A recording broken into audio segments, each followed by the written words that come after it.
Welcome back to my channel. I'm going to show you two manual transfer switches that I've installed in my house, and these are 50 amp each, and the solar that I generate in my solar building comes into our house and into these two manual transfer switches. And their capacity, they have 10 breakers, but of the 10, one of them is a 30 amp, so that leaves 8 15 amp and 20 amp breakers on each box. And that, what you're looking up there, that electrical box up there, is where I break them off into two sections. And the what I have coming from the solar is 60 amps at this point. But they're divided into two groups. And then my main breaker panel right there, that's a 200 amp breaker panel, has 40 spots for breakers. Some of them are 240 and some of them are 120, and 15 and 20 amp mixture in those. And so right now I have half of them covered by those two manual transfer switches. And what I'm going to do is go up to our solar building and show you my off-grid situation. It's kind of noisy in here. This is an update on my project I've been working on for my off-grid. These batteries right here are from my old system. They're 220 amp hours. These are 200 amp hours right here. Got from AliExpress, which this would be 280. These, as I scroll down here, these I got from AliExpress, and this would be 320, and they ended up being 178. These I got from Battery Hookup, and they are as they claim. These are about 240 amp hours, and you can see they're in series here. I also got these batteries down here from Battery Hookup, which these are 19 kilowatt hours, 280 amp hour cattle batteries.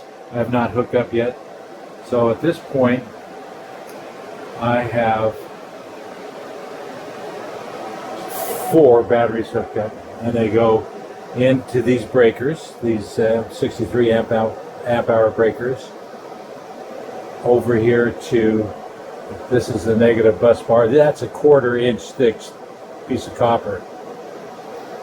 I have a smart shut right here, a BDK or BDT, excuse me, which I like a lot. So it goes in there one, and then these divide off into each of these SP6548s. And they've been working really good for the last 3 weeks. I cannot complain about them, but they are kind of noisy, but this building is separate from our house. And so what I have coming in here, each of these strings are basically about 4,000 watts of solar.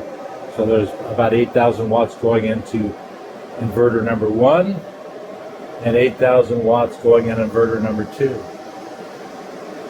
And down below here, let's zoom down here a little bit,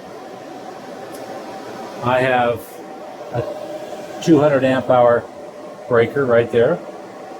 And by the way, each of the solars has a separate breaker on it, both inside and out. So the two going into this inverter as the 63 amp hour breakers, and these have two of the 63 amp hour breakers. Now the positive coming out of this 200 amp hour breakers goes into here, and there's two, each one has a T-class 200 amp hour breaker, well, not a breaker but a fuse in each one of these. And here I have, up here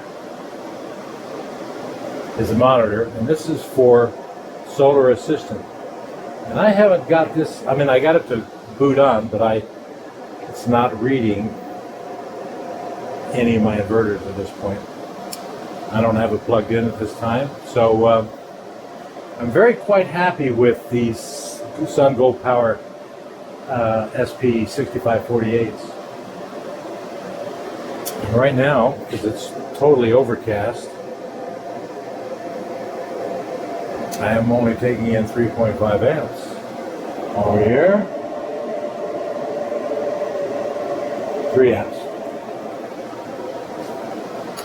And I'm going to send you, I'm going to put on my video something I've heard a lot of complaints about Dali BMSs. This has a Dali BMS. This one has a Dali BMS. As you can see, this is a, yeah, it doesn't stick. Does not stick.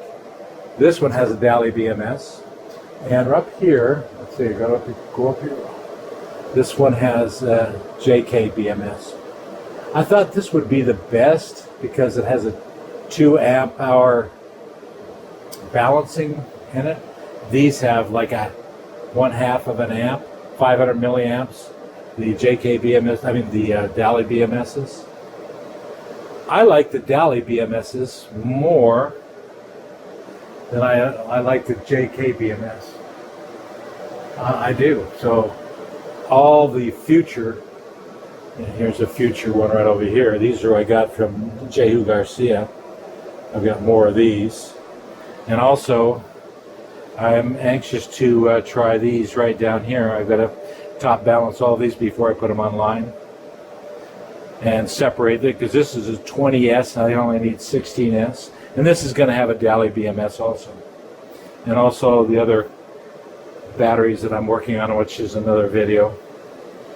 But I've been quite happy with these these SunGold Power inverters, because it's kind of nice having all in one. Now across from me, I'll go across here. This is an Outback Gradient, and there's usually 2 modules in there. That's a 4,000 watt module, and there's another 4,000 watt module. And I'm going to have a separate charge controllers and that, and a separate line going to specifically, I want to use it for my water heater or my range if I get enough. But I need at least 12,000 watts to do that. So this wall right here will be having the charge controllers on it. It'll have a wireway below it, and this is just a spare hardy board. And these boxes over here are more of Jehu Garcia's batteries. So anyway, that's kind of a quick update of what I've been doing. And these things put out a lot of heat. I was going to put up there a mini split, but at this point I am not going to do that. You keep this thing, you know, about 70, 75 degrees in here. So I have a question for the audience, anybody who watches it. Here is my question. This is in configuration of Solar Assistant. I have these 2 plugged in right here and right here and right here, and it's showing it. This would be the model MPP. And the question I have for you is, if we go up here,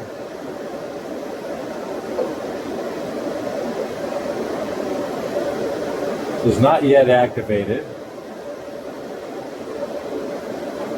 Sorry, I got to use this mouse, Mickey Mouse mouse. But I go to the dashboard, and it doesn't show anything here. No solar input, no output. Now I don't have grid here. I hope you don't have to have grid, because this will not be, there will be no grid coming to these inverters whatsoever. But I'm disappointed that I can't, after I configured it, I get no information from either one of these inverters. But anyway, if you have a solution, let me know in the comments. But thank you for watching.